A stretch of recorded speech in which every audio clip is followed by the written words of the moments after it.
Right ఇక వివరాలు చూద్దాం. నెల్లూరు కార్పొరేషన్ రాజకీయాలు రసవత్తరంగా మారాయి. పార్టీలోని 42 మంది కార్పొరేటర్లకు వైసీపీ అధిష్టానం షోకాజ్ నోటీసులను పంపించింది.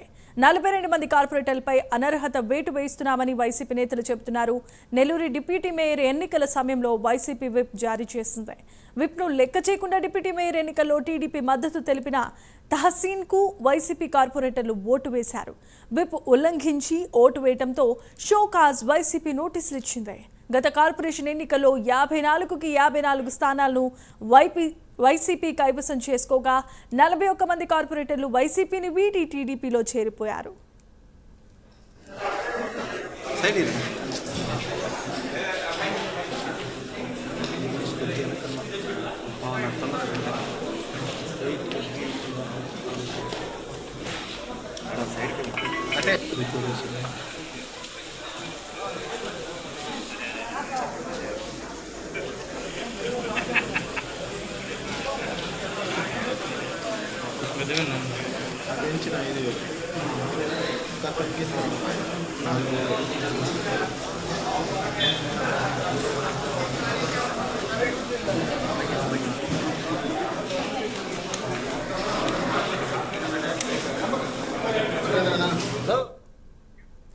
రైట్ ఇక వైసీపీలో గెలిచి టీడీపీకి మద్దతు ప్రకటిస్తున్నారని, వైసీపీలో ఉండి కూడా ఓటింగ్కు దూరంగా ఉన్నారని మేయర్ స్రవంతి ఆరోపిస్తున్నారు. గత కార్పొరేషన్ ఎన్నికల్లో 54కు 54 స్థానాలను వైసీపీ కైవసం చేసుకున్న పరిస్థితి. విప్ ఉల్లంఘనపై షోకాజ్ నోటీసులను జారీ చేశారు. ఇదే అంశానికి సంబంధించి మరిన్ని అప్డేట్స్ను మా నెల్లూరు నుండి కరెస్పాండెంట్ నరేష్ అందిస్తారు.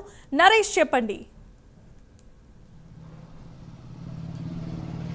జమీమా, మొత్తానికి నెల్లూరు నగర కార్పొరేషన్ చుట్టూ రాజకీయాలు వాడివేడిగా కొనసాగుతున్నాయని చెప్పుకోవచ్చు.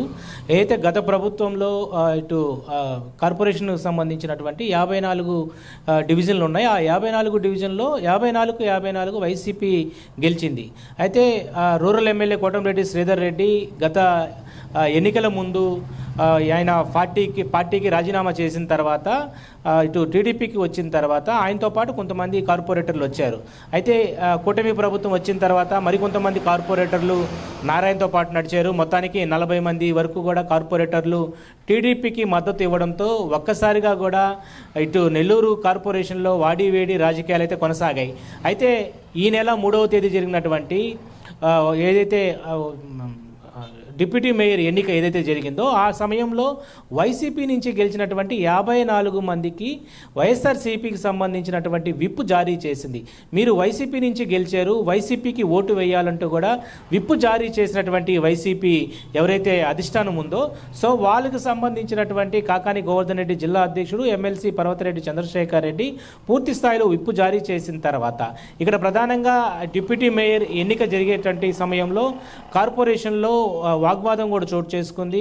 ఇక్కడ 54 మంది వైసీపీ బీఫామ్ నుంచి గెలిచినటువంటి వ్యక్తులే టీడీపీ మద్దతుగా ఎందుకు ఉన్నారంటూ కూడా వాళ్ళు విప్ జారీ చేశారు. అయితే ఇక్కడ ప్రధానంగా ఇటు డిప్యూటీకి సంబంధించినటువంటి మేయర్ ఉన్నటువంటి ఎన్నికల్లో టీడీపీ మద్దతుదారుగా ఉన్నటువంటి ఇటు తసీమాను నిలబెట్టారు. సో వాళ్ళు 40 మంది కార్పొరేటర్లు తహసీన్ని ఎన్నుకున్న తర్వాత ఇక్కడ వాళ్ళు ఇండిపెండెంట్గా మాత్రమే వాళ్ళు ఓటు వేశారు.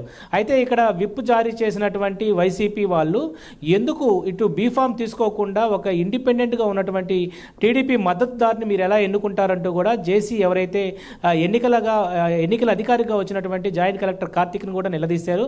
ఏదేమైనా కూడా డిప్యూటీ మేయర్ తహసీన్ టీడీపీ మద్దతుదారుగా నిలబడినటువంటి వ్యక్తికి వీళ్ళందరూ ఓటు వేశారు.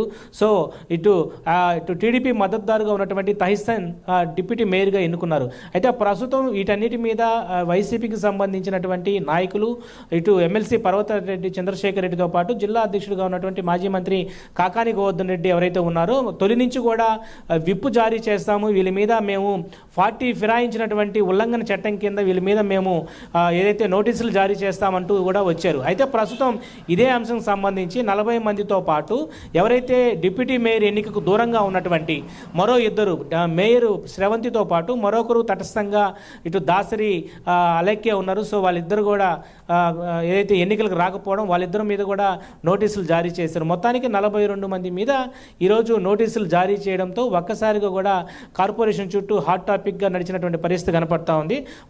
మరోవైపు మనం చూసుకోవచ్చు, ఏదైతే 42 మందికి సంబంధించినటువంటి కార్పొరేటర్లకు సంబంధించినటువంటి వారికి నోటీసులు రావడం, దీని మీద మీరు వివరణ ఇవ్వాలంటూ కూడా ఇటు వైసీపీకి సంబంధించినటువంటి ఎవరైతే నాయకత్వం ఉంటుందో వాళ్ళు పంపించారు. అయితే ప్రధానంగా 42 మంది కార్పొరేటర్లపై అనర్హత వేటు వేయాలంటూ కూడా ఇప్పటికే నిర్ణయం తీసుకున్నట్టుగా తెలుస్తుంది. దీని మీద కోర్టు సంప్రదింపులు కూడా చేస్తున్నట్టుగా తెలుస్తూ ఉంది. వీళ్ళకి పార్టీ ఉల్లంఘన చట్టం కింద ఏదైతే అనర్హత వేటు వేయాలంటూ కూడా వైసీపీ బీఫామ్ మీద గెలిచినటువంటి ఎవరైతే కార్పొరేటర్లు ఉన్నారో వాళ్ళు టీడీపీకి మద్దతు ఇవ్వడం ఏంటి? సో ఈ టీడీపీకి మద్దతు ఇచ్చినటువంటి ఇండిపెండెంట్గా నిలబెట్టినటువంటి తహసీన్ ఎవరైతే డిప్యూటీ మేయర్గా ఎన్నికయ్యారో వాళ్ళందరూ కూడా వైసీపీ బీఫామ్ నుంచి గెలిచారు కాబట్టి వాళ్ళందరూ కూడా అనర్హత వేటుకి గురవుతారు. దీని మీద మేము నోటీసులు జారీ చేస్తున్నాం. ఈ నోటీసులు జారీ చేసినటువంటి ఎవరైతే 42 మంది ఉన్నారో వాళ్ళంతా కూడా వివరణ ఇవ్వాల్సిన అవసరం అయితే ఉంది. మరి దీని మీద ఎలాంటి చర్చ జరగబోతుంది, మంత్రి నారాయణ ఎలాంటి స్టెప్ తీసుకోబోతున్నారో, రూరల్ ఎమ్మెల్యే కోటంరెడ్డి శ్రీధర్ రెడ్డి ఎలాంటి స్టెప్ తీసుకోబోతున్నారని తెలియాలా. మొత్తానికైతే మొన్న 3వ తేదీ జరిగినటువంటి ఏదైతే డిప్యూటీ మేయర్ ఎన్నిక సంబంధించినటువంటి దాని మీద పూర్తి స్థాయిలో కూడా కసరత్తు చేయడం, దీని మీద వాడివేడి రాజకీయం అయితే కొనసాగుతున్న పరిస్థితి అయితే కనపడతా ఉంది. Jemimah, right, thanks for the updates and details Naresh.